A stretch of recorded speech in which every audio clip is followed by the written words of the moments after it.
Hello students, I am Swati Deshmukh. आज हम power electronics में एक न्यू न्यूमेरिकल स्टडी करेंगे। ये जो न्यूमेरिकल है वो किसके ऊपर बेस्ड है? Single phase half wave control rectifier पे ये न्यूमेरिकल बेस्ड है। इससे पहले हमने एसी वोल्टेज कंट्रोलर पे बेस्ड न्यूमेरिकल स्टडी किया था। अब हम देखते हैं रेक्टिफायर बेस्ड न्यूमेरिकल। तो चलिए देखते हैं कि क्वेश्चन में हमें क्या दिया हुआ है। The question is a single phase transformer with secondary voltage of 230 volt 50 hertz delivers power to load R is equal to 10 ohm through a half wave controlled rectifier for a delay angle of 60 degree.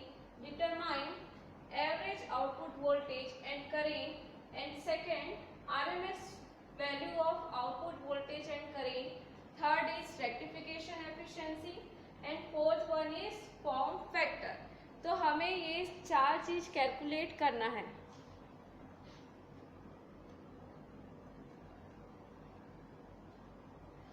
Question में हमें क्या दिया हुआ है? एक तो ये किसके ऊपर बेस्ड है? Single phase half wave control rectifier के ऊपर ये न्यूमेरिकल बेस्ड है। प्लस यहाँ पे लोड कैसा है? Resistive load. ये जो लोड है वो कैसा है आपका? रेजिस्टिव लोड है। और यहाँ पे क्या दिया हुआ है आपको? फायरिंग एंगल दिया हुआ है 60 डिग्री का। क्लियर? सप्लाई कितना है? 230 वोल्ट 50 हर्ट्ज। अब हमें फाइंड आउट करना है average output voltage and current. तो ये भी आपका पूरा फॉर्मूला बेस्ड है। अगर आपको फॉर्मूला याद है तो इजीली आप इस क्वेश्चन को सॉल्व कर सकते हैं। बस आपको यहाँ पे ध्यान देना है कि क्वेश्चन में आपको क्या बोला है, लोड किस टाइप का है, रेजिस्टिव लोड है कि इंडक्टिव लोड है। क्लियर? क्योंकि हमने हर डिफरेंट लोड के लिए एवरेज वोल्टेज आरएमएस वोल्टेज की वैल्यू फाइंड आउट की है।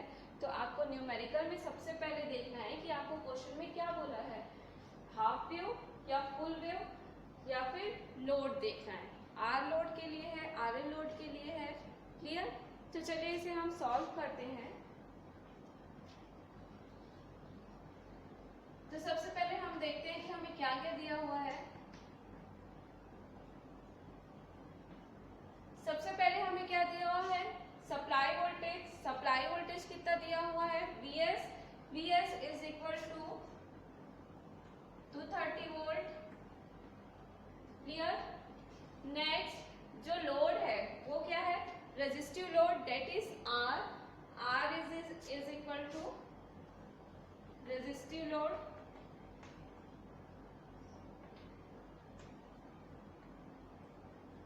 R is equal to 10 ohm। Clear? Next हमें क्या दिया हुआ है? फायरिंग एंगल या फिर delay angle. Delay angle alpha is equal to 60 degree. Clear? अब हमें क्या फाइंड आउट करना है? सबसे पहले हमें फाइंड आउट करना है average output voltage and current. फर्स्ट हमें क्या फाइंड आउट करना है? Average output voltage and current. Clear? तो single phase half wave control rectifier with R load, इसमें हमने फॉर्मूला पढ़ा था किसका? एवरेज वोल्टेज का। एवरेज वोल्टेज का फॉर्मूला हमने क्या पढ़ा था? V not is equal to Vm upon 2 pi 1 plus cos alpha. ये पढ़ा था हमने। अल्फा इज इक्वल टू कितना दिया हुआ है? 60 डिग्री। इसे हम क्या लिख सकते हैं? पाई बाय 3 लिख सकती हूँ। 180 डिवाइडेड बाई 3 करोगे तो आपको क्या मिलेगा? 60 degree.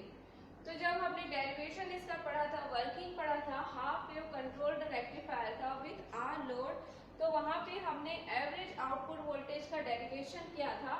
That is V not is equal to Vm upon 2 pi 1 plus cos alpha. तो यहाँ पे देखिए हमें Vm की वैल्यू चाहिए। Vm की वैल्यू क्या होती है? Vm is equal to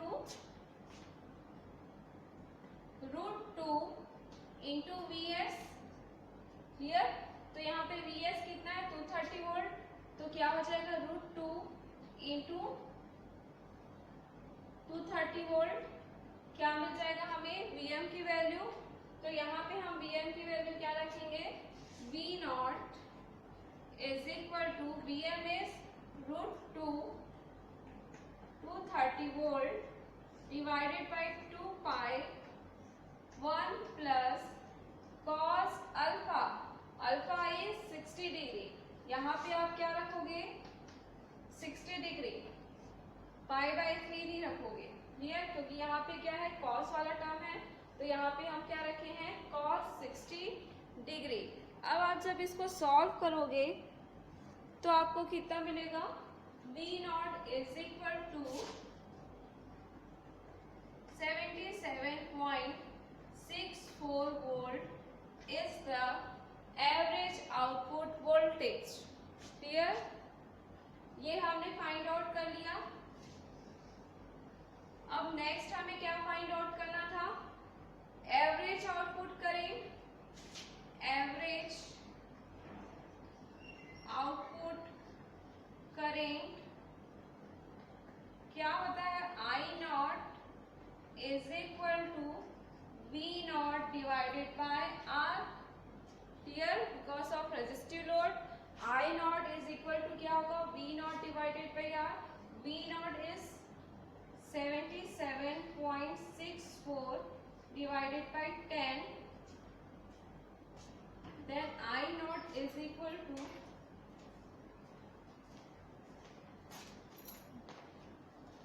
7.764 ampere. Clear? यहाँ पे हमने क्या फाइंड आउट कर लिया? V नॉट और I नॉट की वैल्यू फाइंड आउट कर लिया। अब चलिए हम नेक्स्ट निकालते हैं RMS value.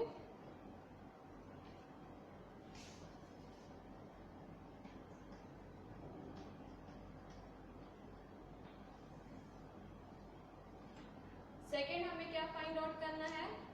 RMS value of output voltage and current. RMS को हम किससे डिनोट करते हैं? V नॉट R से हम उसको डिनोट करते हैं। इसका फॉर्मूला क्या होता है? RMS वोल्टेज का फॉर्मूला होता है V not R is equal to Vm upon 2 root pi pi minus alpha plus 1/2 sine 2 alpha. इस पूरे का क्या होता है? Under root. तो चलिए यहाँ पे हम वैल्यू पुट करते हैं।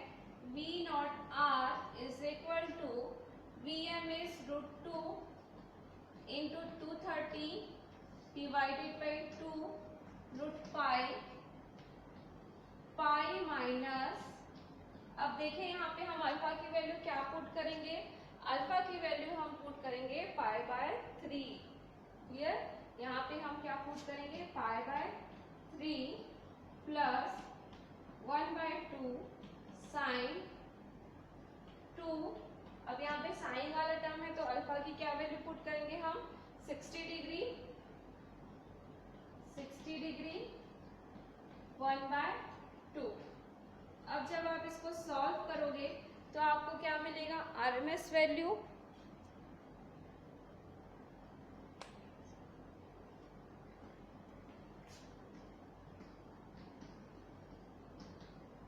कितना मिला हमें? RMS value of voltage is 145.873 volt. Clear? अब आप क्या निकाल सकते हो इजिली? RMS आउटपुट करें, that is I naught R is equal to V naught R divided by R. I naught is 873 divided by divided by 10, that is I naught R is equal to 14.5873 ampere. ये हमें क्या मिला है? RMS value of output current. Clear? अब देखिए हमें क्या find out करना है नेक्स्ट हमें फाइंड आउट करना है रेक्टिफिकेशन एफिशिएंसी।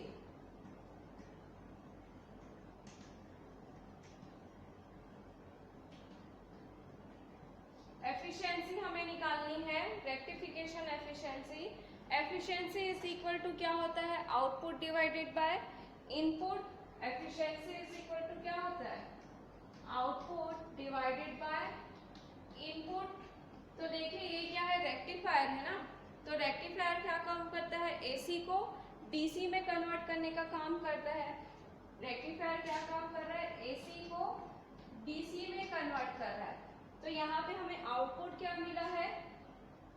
डीसी, और हमने इनपुट क्या किया है? एसी।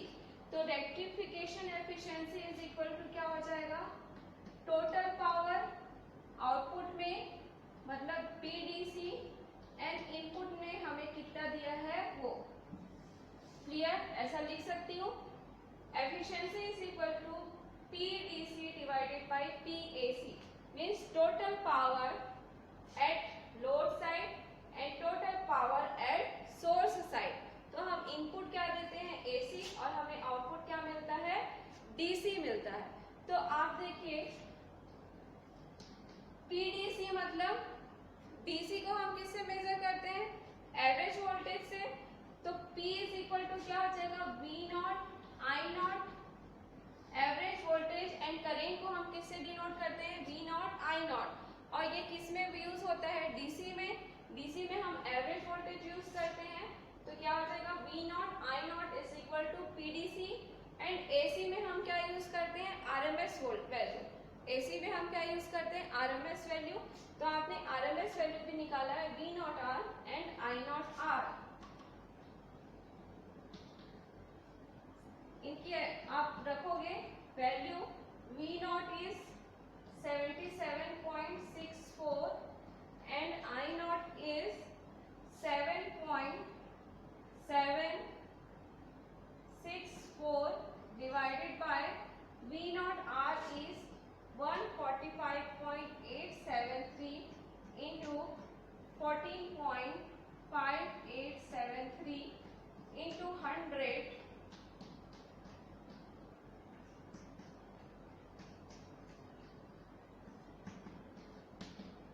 तो यहाँ पे क्या मिलेगा आपको? एफिशिएंसी मिलेगी। इसको आप सॉल्व करोगे तो आपको क्या मिलेगा? एफिशिएंसी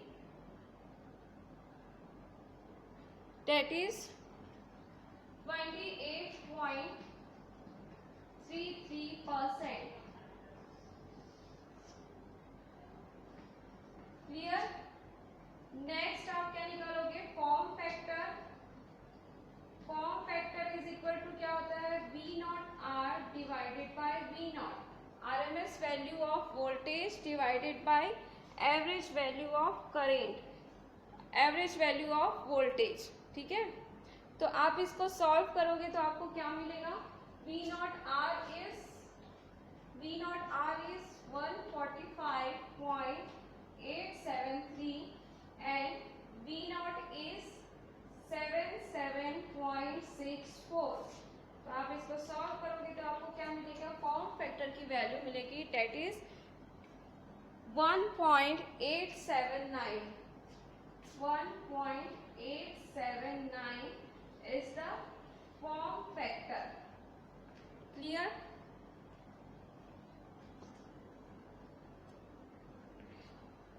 तो ये न्यूमेरिकल था, किसके ऊपर बेस्ड था? ये single phase half wave controlled rectifier, जो किसके ऊपर बेस्ड है? पूरा फॉर्मूला बेस्ड है। आपको सिर्फ किसकी वैल्यू पता होनी चाहिए? V नॉट की वैल्यू पता होनी चाहिए, और V not R that is RMS value of output voltage. Clear? उसके बाद हमने सिंपल क्या रख दिया, फॉर्मूला बेस्ड किया है। यहाँ पे आपको ध्यान देना है एफिशिएंसी